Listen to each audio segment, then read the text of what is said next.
gars ñu partager vidéo bi àdduna bépp gis ko ak ça Sëñ Tuubaa taxoon ñu bëgg la Sëñ Tuubaa taxoon tamit ñu gëm la Sëñ Tuubaa taxoon ñu lay seetaan di la diglu. Naby Vision. Sëñ Tuubaa képp lañ doon gis ci yow gisuñ ci yow Sonko gisuñ ci yow Jumaay bu fekkee ne da ngaa bëgg a taxawaayu Sonko wala Jumaay téyel sa Sonko ak Jumaay ñun Sëñ Tuubaa lañ doon xool ci yow buñ ko gis ci yow dañ lay ba moo tax ñu la daan diglu di jamono ja nga yor juróom-ñaari mètre percal foo jàng di ko yóbbu jamono jooju lañ la daan diglu ak ça bu fekkee da ngaa bëgg ñu far la poste nga nekk ministre jàngkat yi mënta ne duñ la fal ndax gouvernement bi doxewuñ noonu bu fekkee tamit da ngaa yaakaar pour nit ñi xam ne ak ça daan na jàpp ci xeex bi yëg nañ ko waaye duñ la faale ak ça nga def sa bopp nit xam ne ñun Sëñ Tuubaa taxoon ñu lay diglu Sëñ Tuubaa taxoon ñu lay seetaan man la koy àggee rek yéen ñi nga xam ne nag ba ngeen liggéey ci fast food da ngeen may contact sama numéro muy sama compte TikTok képp ko soxla wala mu intéressé jigéen mën nga maa contact ci numéro boobu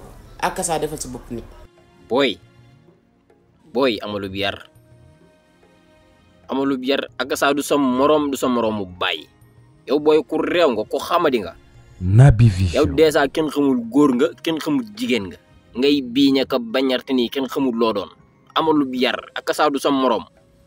depuis démb xamu bërki démb ba léegi bi ak ça defee émission bi maa ngi gis ngeen koy taf yéen waa APR lu leen neex ngeen ko koy wax ak ça du seen morom mu bàyyi ak ça am na droit fara ku ko neex comprendre nga am leenu yar yéen waa APR surtout yow booy ku ma soof nga yow booy yow. Seex ama respect si doomu aadama Seex kii sa moromu bàyyi Seex bere doomu xaram nga ko Seex xanaa yow boo jigéen nga nit da nga am cër si doomu aadama yéen waa APS waaye am na benn gars moo tax dafa génn di wax si waa ji ko nga jël nit ku baax ba génn di Ousmane Sonko lu baax loolu nga ñu bañ a dégg te gëm nañu yàlla bu yàlla dogal def na boo xam ne kenn mënu si dara gëm buñ ko moo la ñu noppal gëm bañ ko seen xol di gën a bon bëri ngeen wax waa affaire yéen lu génn ngeen wax lu amul solo ngeen wax lu am loo xam ne jarul waxaabu sax ngeen wax Seex yow Naby Vision. billaahi wallaahi taala lu génn rëy la bëri nga leen wax Seex xamoo métier wala jàngoo nga dem nekk si nga nekk moo gën nga bàyyi wax bu bëri Seex yi sa morom bàyyi la te ku ca Ousmane Sonko nit ñu baax yi ñoo ko bëgg lu leer laa la teg ba ko da ngay jàppee ni da nga sonn moo tax wax naa la waa affaire yéen gëm lañ yàlla te gëm li yàlla dogal soo demee la yàlla ko war a sa xol ngay fiir ba sa xol bu ñuul nag sa xol bu bon ngay jeex ngay deewee billaahi wallaahi taala nekk la ay nit waa APR 12 ans lañ ngeen tey réew ngay yàq réew yëpp ba pare bu gën ngeen bëgg wax sax ngeen wax bu ñàkk fee ngeen wax amoo leen benn communauté bu waa APR ñàkk ngeen trop. wa rahmatullah patriote yi maa leen di bëggee bu baax di leen siyaare di leen ñaanal jàmm suñu waa ji nga xamante ne ba ragal yàlla jotee la ko ragaloon muy Sëñ Akassa Samb en sorte bi mu def démb dafa def effet ñu laaj ko ci projet bi mu wax ci xalaatam yéen doomu xaraam yi nga xam ne tekkiwu leen dara nga xam ne kii li mu apporté ci yoonu Sëñ Tuubaa amu leen benn mbokk bu ko ci def ba ragal yàlla jotee la ragaloon yàlla ba défendre projet bi jotee mu taxaw défendre projet bi yéen ngeen làq ci ay lobby yéen booy yu xamadi yi nga xam ne jàngu leen amu leen yar amu leen i teggeen amu leen i adab yéen ngeen ne da nga koy attaqué di ko wax di n'importe quoi bëgg leen réew mi bu leen ñu fontoo kii du seen moroomu ndey du seen moroomu bàyyi doonu murit jotee la doonu murit li mu tuubal ci ay nit dugal leen ci yoonu Sëñ Tuubaa yi amu leen benn mbokk bu ko def ngeen di jaay xamadi kenn ku nekk tëdd fa mu tëdd di wax waxi reewande gis nga bu leen fontoo nit ñi bëggu leen Sëñ Tuubaa bëggu leen yonente bi ay xërëm ngeen di jaamu ak xaalis ndaw bu bëggee nekk ci am réew bëgg a bokk ci jàpp ci développement dëkk ba day takk ndiggam dem liggéey yéen ñi ci wax ñëpp kenn ku ci nekk amatoo liggéey amoon nga liggéey di kàcc-kàccal bi la nit ñi commencé xam nga bàyyi liggéey ba di jaamu xaalis bu leen fontoot nit ñi bu leen yàpp sénégalais yi encore une fois kii du seen morom du seen moroomu ndey du seen moroomu baay bu ngeen amee ay sëriñ sax kii du seen morom sëriñ yi ngeen jébbaloo sax Sëñ Akassa Samb moo leen ëpp importance yoonu Sëñ Tuubaa yi gën leen a ragal yàlla di durus xasida ba xasida jàng xasida jotee ba léegi nii la ko defoon bu Sëñ Tuubaa ñëwaatoon ci jamono Sëñ Akassa Samb lay taxaw dëggal boobu ndax mi ngi ci lu neex Sëñ Tuubaa yéen ngeen doon ay imbécile bëgg ñoo fontoo projet bi daal képp ko ciy wax ci jàmm saa boo ci waxee ay dana dugg sa tubay dagg la fa ne génne ko muy mag muy ndaw gis nañ ak fan yi ngeen jëfur damaa xam ne discours bu extraordinaire bu président Bassirou Diomaye Faye def France partout dans le monde di ko waxtaane yéen jeunesse bi nekk fii bëggu leen réew mi ci ñenn ñi ma ko mën a wax nekk di ci commentaire yu ñàkk xarom ay saag ak ay nangam Bougane doon seen njiit Naby nga xamante ne xaw ma ban tur lañ ko war a woowee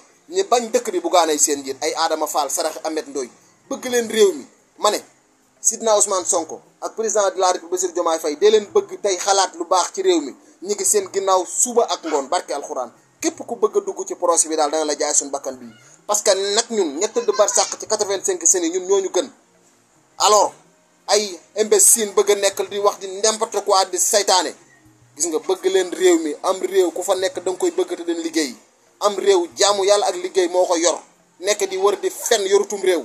Bonjour.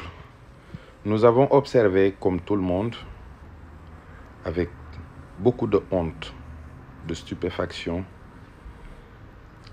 beaucoup de chagrin, beaucoup de malheur à cette cérémonie satanique d'ouverture des JO 2024. Mais quand même, une confirmation que tout est lié à la religion. Tout commence par la religion, tout finit par la religion. La France est née en 496 avec le baptême de Clovis. Clovis qui fut païen, Naby Vision. qui se convertit au christianisme, qui est baptisé par Rémi, évêque de Reims. Un pays qui a fait 13 siècles de royauté, où le roi était considéré comme le vicaire temporel du Christ. Ce pays qui fut jadis, comme l'avait dit Valéry Giscard d'Estaing, fille aînée de l'Église, des propos qui avaient agacé le pape Jean-Paul II.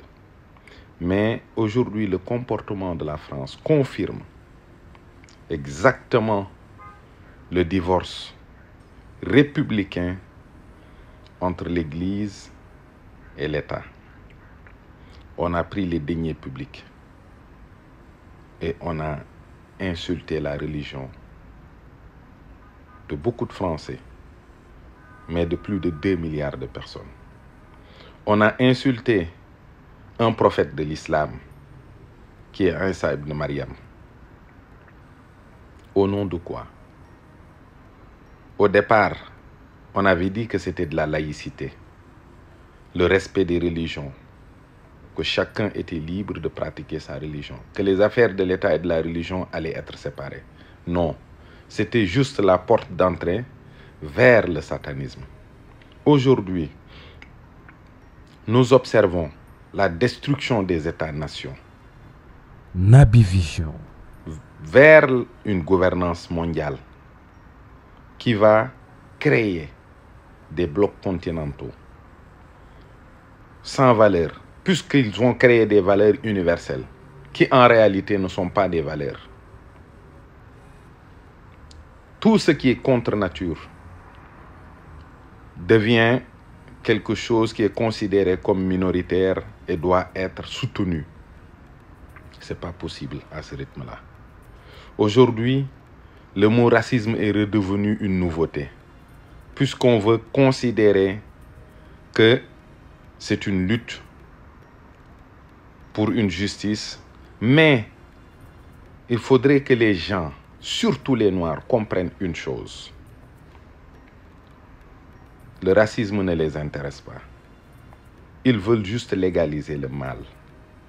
Ils veulent juste que tout ce qui est contre nature, tout ce qui est contre nos valeurs, soit une norme. Et c'est terrible. Et beaucoup de gens n'ont pas compris le mot inclusif qu'on retrouve dans tous les discours.